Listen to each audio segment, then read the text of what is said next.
All right, so you're here because you're at least a little bit curious about something. Yeah. Is reading fiction really a waste of time? Mm-hmm. Maybe you've even heard some people say that it's just all fluff and escapism. Mm-hmm. Well, today we're going to deep dive into that very question. Right. And to help us do that, we have an excerpt from a video essay by Sir Jordan Drew called Read More Fiction. All right. So get ready, because some of his arguments might surprise you. I think what's really interesting about this whole debate is that it often comes down to this kind of perceived conflict between practical knowledge and just entertainment. Right. But our source, Drew, makes a compelling point here. Okay. He says that storytelling is basically baked into us as humans. He even goes so far as to say that stories are in our DNA. That's a powerful statement. Yeah. It really makes you think about how for centuries, cultures around the world have used stories to teach, to entertain, and even to preserve history. Exactly. So it's been with us for a long time. And what I think is so fascinating is that fiction allows us to explore some really complex, even messy real-world issues. Okay. But in a safe space. Right. You know, and we're really engrossed in a story. Yeah. Our defenses kind of get lowered a little bit. And we're more open to engaging with difficult themes. Right. Because they're playing out in this fictional world. Right. It's not like somebody's directly lecturing us. It's like sneaking in those big life lessons under the guise of entertainment. Exactly. Which is really cool. Yeah. It reminds me of how back in the 1850s, Uncle Tom's Cabin played a huge role in changing public opinion about slavery. Oh, yeah. That's fiction directly influencing a massive social movement. It really is. It's incredible. And you see that power of fiction again and again throughout history. Yeah. Think about Stephen King's Carrie. How that book helps readers understand bullying in a much deeper way than just reading facts and figures. Right. When you connect with Carrie's experiences, her emotions, her struggles, it goes beyond just the intellectual and hits you on this gut level. That's so true. Yeah.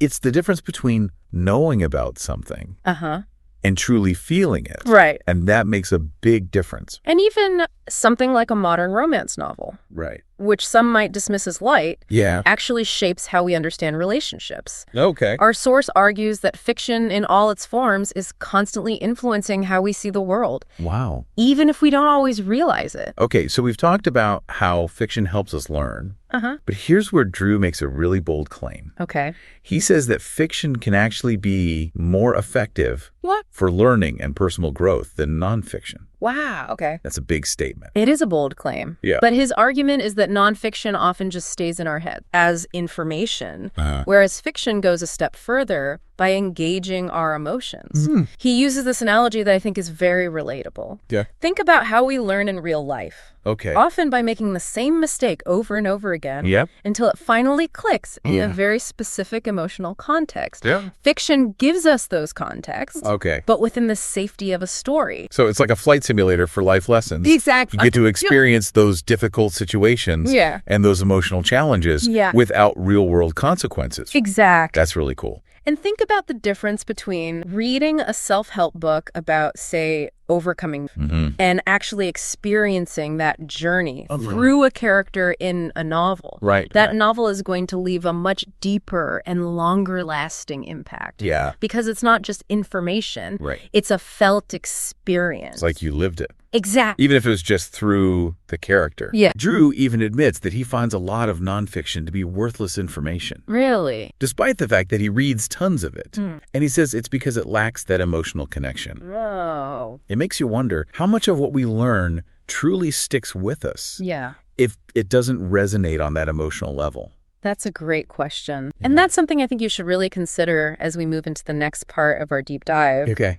We've talked about fiction helping us learn, but what about its power to inspire us? Oh, yeah. That's a whole other area we should explore. This is where Drew brings up the incredible influence of fictional characters. Right. He says, fictional heroes, unlike their real-world counterparts, are immune to stupid mistakes. I love that quote. Me too. Because it highlights how fictional characters can embody ideals in a way that real people, with all our complexities and flaws, often can't. Yeah, they're like these pure representations of courage, resilience, kindness. It's almost like real people are constantly in danger of falling short of our expectations. Yeah. But fictional characters can stay true to those ideals. Precisely. That's powerful. He uses examples like Rock Lee from Naruto, known for his perseverance. Dobby from Harry Potter, who embodies unwavering loyalty. Right. And of course, Samwise Gamgee from Lord of the Rings. Yeah. The ultimate example of courage and friendship. Those are really good examples. Yeah. It makes me wonder what fictional characters have truly inspired you. What qualities do they embody that resonate deeply with you? That's a good question to think about. Yeah, that is a really good question. It reminds me of how our relationship with a story and its characters can actually shift as we grow. Oh, totally. You know, a book that felt deeply meaningful at one stage of life can reveal entirely new layers of meaning when you revisit it years later. Oh, for sure. Which brings us to another point Drew makes. The wisdom that we find in story is also constantly evolving. Good stories are timeless. Yeah. Think about it. Yeah. Classic novels like Lord of the Rings, Harry Potter, or even Dune. People are reading those books today and finding just as much meaning and relevance as readers did decades ago. It's incredible how those stories can transcend time and continue to speak to us across generations. I think part of it is that each reader brings their own unique experiences and perspectives to the story. Oh, absolutely. So everyone walks away with a slightly different interpretation. Yeah, Drew points out that that's actually part of what makes fiction so powerful. Even the author's original intent can be surpassed by the diverse interpretations and lessons that readers draw from the text. It becomes something bigger than just the author's words on the... I want to go back to something you mentioned earlier about how our relationship with stories can change as we grow. Yeah. How does that work? Well, what makes fiction so good at tapping into our emotions? I think one key element is how fiction engages our empathy. When we immerse ourselves in a story, we quite literally step into the character's shoes, you know, experiencing their joys and their sorrows and their challenges as if they were our own. It's like living 1,000 different lives through the pages of books. Exactly. We get to explore different perspectives, push the boundaries of our own comfort zones, and develop a deeper understanding of the human experience. Exactly. And this emotional engagement. It really helps those lessons that are embedded in the story to sink in. You know, it's not just about understanding a concept intellectually.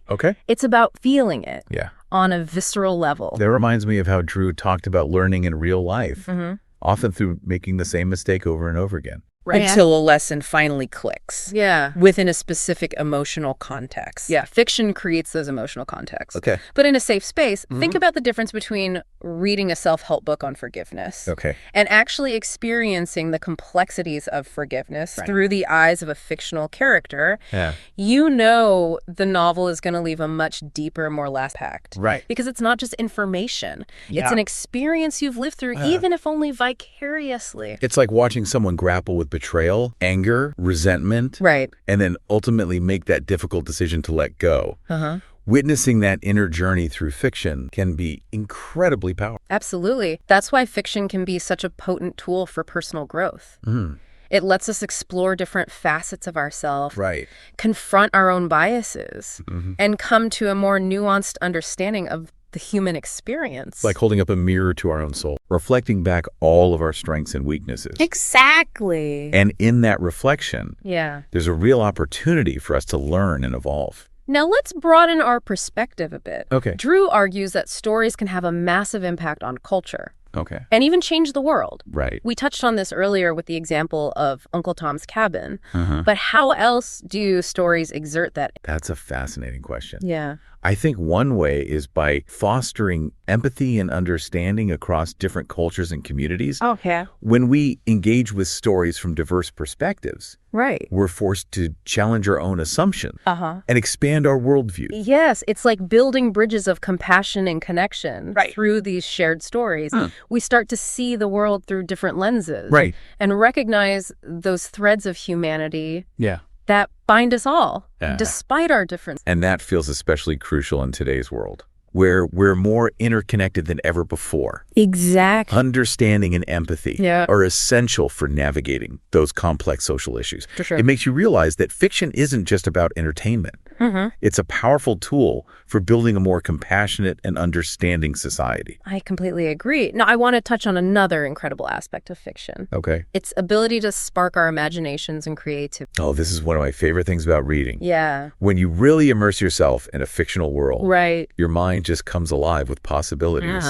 Suddenly you're thinking outside the box. Right. Challenging conventional wisdom. Yeah. Embracing the power of what if. Exactly. Fiction encourages us to dream big. Yes. To envision alternative realities and to explore the endless potential of human creativity. It's like a mental playground. Yeah. Where we can experiment with new ideas, stretch the limits of our imaginations, and discover entirely new ways of seeing the world. It's like we're training our minds to be more flexible and adaptable. Right. And that kind of creative thinking is essential not just for artists and writers, but for everybody. It's what fuels innovation and problem solving and ultimately helps us build a better future. So nurturing our imaginations is essential. Yes. And fiction is a powerful key that unlocks that door. Absolutely. Okay. I have to bring up something else that I love about reading. Okay. It's a total workout for your language skills. It is. I've always felt that reading makes me a better writer. Right. And expands my vocabulary. Yeah. But how does fiction specifically boost our cognitive ability? Well, research actually shows that reading fiction engages multiple areas of the brain, including those responsible for language processing memory and critical thinking. Wow. When we follow these complex narratives, our brains are hard at work, making connections, predicting outcomes, and interpreting characters' motivations. It's like a mental gym for our brains. Exactly. And that's got to have benefits that go beyond just reading right. Absolutely. Improved cognitive function can benefit us in all areas of our lives, from problem solving and decision making to learning new skills and adapting to change. It makes you realize that reading fiction isn't just about escapism or entertainment. It's about investing in our cognitive health and keeping our mental tools sharp. I couldn't agree more. And that's why it's so important to encourage a love of reading fiction from a young age. You know, it helps children develop those essential language skills, fosters their love of learning, and sets them up for lifelong cognitive growth. This has been so fascinating. Yeah. We've talked about how fiction engages our empathy, sparks our imagination, and strengthens our cognitive abilities. Yes. But I want to touch on one more point. The pure joy and escapism that fiction offers. That's such an important point. You know, while we've been focusing on these deeper benefits of reading fiction, it's crucial to acknowledge that simple pleasure and relaxation that it provides. It's like taking a mini vacation for your mind. Exactly. You escape the stresses of everyday life. Yeah. Immerse yourself in a captivating story. And just enjoy the ride. Exactly. And that sense of escapism can be incredibly restorative. It allows us to recharge, you know, reduce stress levels and return to our daily lives with a renewed sense of energy and perspective. Sometimes that's exactly what we need. Yeah, it really is like hitting that pause button on reality and letting yourself get swept away to another world. Sometimes that's all we need just to feel refreshed and re-energized. Absolutely. But before we get too lost in those fictional worlds, I'm curious, how do we actually make time for reading when life gets so busy? Well, I think the key is to start small and make it a habit. Instead of thinking you need to carve out like hours for reading. Try setting aside just 15 or 20 minutes each day. Maybe that's right before bed or during your lunch break or while you're commuting. Those little pockets of time can really add up. I love that. Yeah. It takes the pressure off. And makes reading feel more achievable. Exactly. It's not about reading a whole book in one sitting. It's about weaving those moments of reading pleasure into your daily routine. Exactly. And don't be afraid to be a picky reader. There's a whole universe of stories out there. So explore different genres and authors until you find what truly captivates. You know, think about the themes or topics that resonate with you and let your curiosity be your guide to books that align with your interests. It's about finding those stories that light you up inside. Yes. The ones that make you want to stay up late just to read one more chapter. Exactly. And if a book isn't grabbing you, don't feel obligated to finish it. It's okay to move on to something that sparks your interest. That's a good point. Yeah, reading should be enjoyable, not a chore. It's about savoring those stories that speak to your soul. Speaking of souls, We've talked a lot about how fiction shapes our understanding of the world. Right. And ourselves. Yeah. But what about the lasting impact it has on us? How do those lessons and experiences continue to resonate long after we've finished a book? I think it's because stories become a part of our inner landscape. Okay. You know, the characters we meet, the themes that we grapple with, the emotions we feel while reading. Yeah. Those things stay with us. Right. They subtly influence our thoughts, our feelings, even the way we interact with the world. It's like those fictional experiences get woven into the very fabric of our being. Exactly. Shaping who we are. Right. And how we navigate life. And as we grow and evolve, those stories continue to offer new insights and meanings. Yeah. You know, you might revisit a book years later and discover layers of depth that you hadn't noticed before because you yourself have changed. That's what I find so fascinating about revisiting favorite books. Yeah. They become like old friends who offer new wisdom and guidance at different points in our lives. It speaks to that enduring power of story. Yeah. To connect with us on such a deep personal level. It really does. And it brings us back to that thought-provoking question from the beginning. Yeah. What fictional character has truly inspired you? What qualities did they embody? Right. And how did that impact your life or your worldview? It's such a powerful question. Yeah. Because it forces us to acknowledge how deeply those fictional characters can touch our hearts and minds.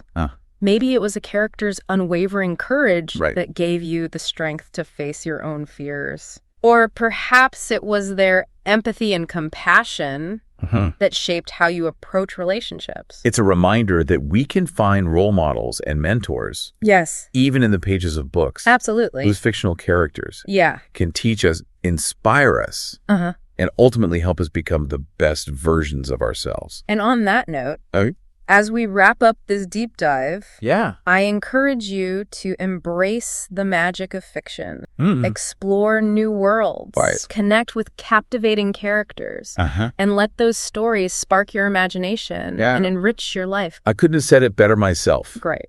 Every time you open a book, you're embarking on a journey of discovery, an adventure for the soul. That's beautiful. Happy reading. Happy reading.